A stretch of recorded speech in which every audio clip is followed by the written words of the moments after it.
Made public in 2009, Minecraft quickly gained in popularity, getting an official release date in 2011. It was a game with limitless potential, and at first the only multiplayer servers were survival worlds and anarchy servers, and the only minigame servers were primitive, having only French block droppers and very basic PvP minigames.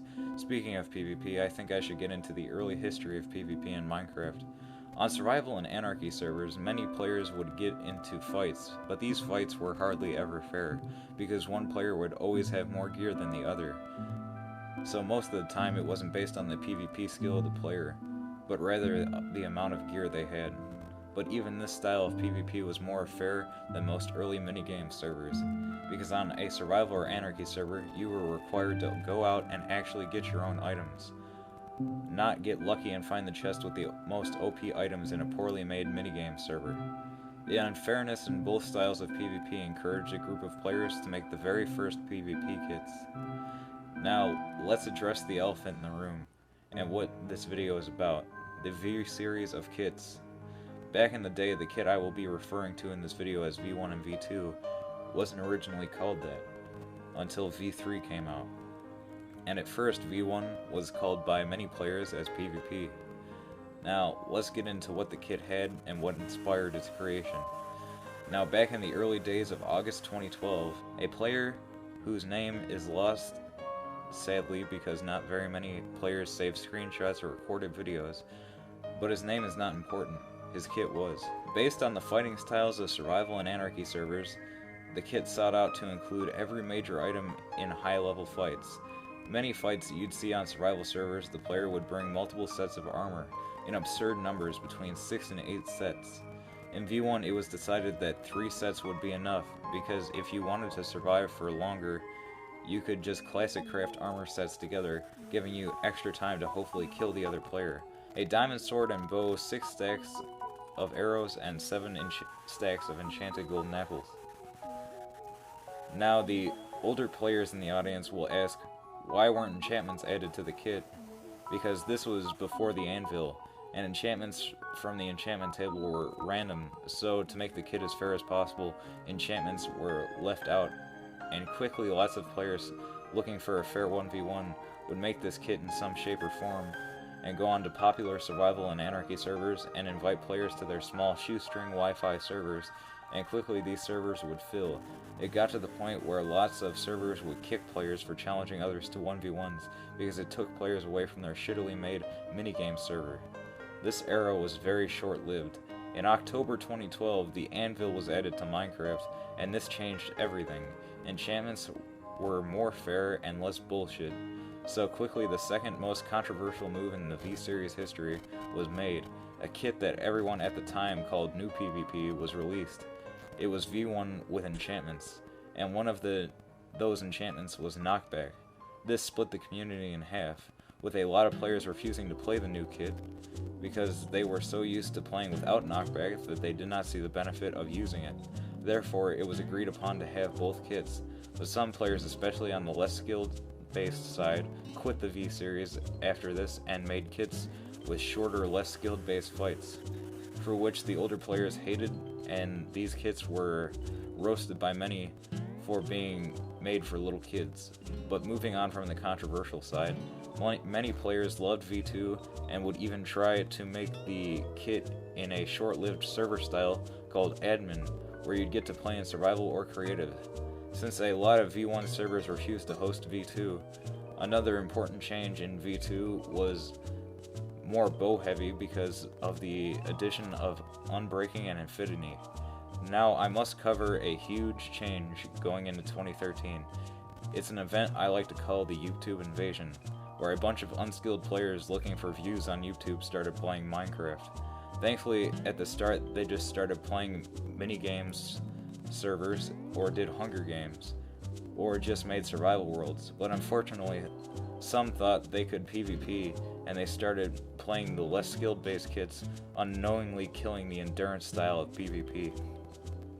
This is where the history of the V series of kits becomes rocky, and almost all V1 and V2 players went back to playing survival or anarchy servers, but a lot just quit, leaving behind no legacy, leaving the V series to rot in obscurity.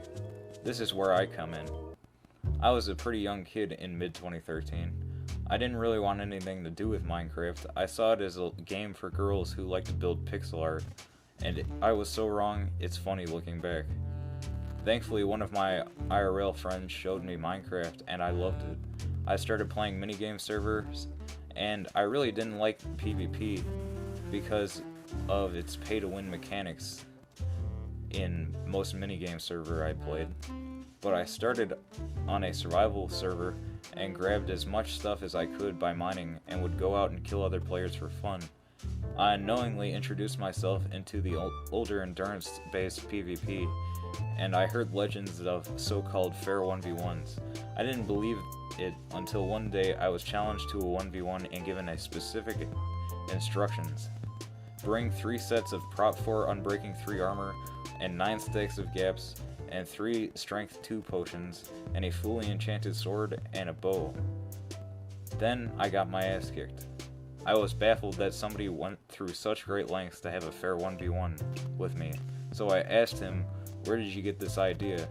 And he told me about the pre-YouTube era and told me about the early history of Anarchy PvP, and the basic kit formula went through 3 basic changes. I continued to play on this server until 2015 because I got Minecraft Wii U Edition. I was smart enough to dodge the worst update in the game's history, the 1.9 combat update, hated by every PvPer under the sun, but luckily I was on Wii U. But I sadly wasn't able to find a new PvP community in late 2015 or early 2016 until Battle came out, and I ran into a player called DragonX211 who also played on Endurance PvP Clan Wars servers on PC. So me and him started the first PvP community on Wii U Edition, and because every other kit had names by this point, me and Dragon knew if we wanted the legacy of this kit to survive, we had to name all 3 versions, hence V1, V2, and V3, and we also created a ranking system on Wii U to rank all the best V3 players, and every day we'd go on to Battle looking for new PvPers to add to the community. All was well until 2017, the console edition PvP revolution. New updates came, added many features from the newer updates but still having the original PvP mechanics, and shulker boxes made copying kits easier than ever before. But all was not well for V3. The mending enchantment was added to the game, and a player by the name of JadenRules3 thought it was time for V4. His abomination of a kit that only had 1 set of armor with mending on it and 3 stacks of bottles of enchanting. The kit split the PvP community in half, with the younger players happy that the V-kit was going into the modern age, but the older guard, me, Dragon DC Buggy, and Buddhabelly 911 were pissed at Jaden's betrayal to the newer PvPers. Me and Dragon knew if we didn't propose a new kit, everyone would acknowledge Jaden's kit as an actual kit, so we had to come up with our own version of V4, but me and Dragon hated all the new items besides the shulkers. Then I was playing on a survival with Dragon, and I got a Totem of Undying from a woodland mansion, and that's when it hit me. Let's make V3, but just add a totem. Dragon was skeptical at first. He wanted to know why we should get rid of 1 stack of gaps, and I said, if you want to beat Jaden in a 1v1, you need to preserve your armor. Since all known armor press strats were risky and could lead to an early death, a totem would give you an extra chance.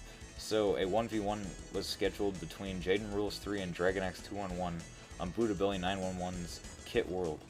On this historic day, Dragon beat Jaden and made V4 an official kit, and everyone was happy except Jaden, who left Wii U forever.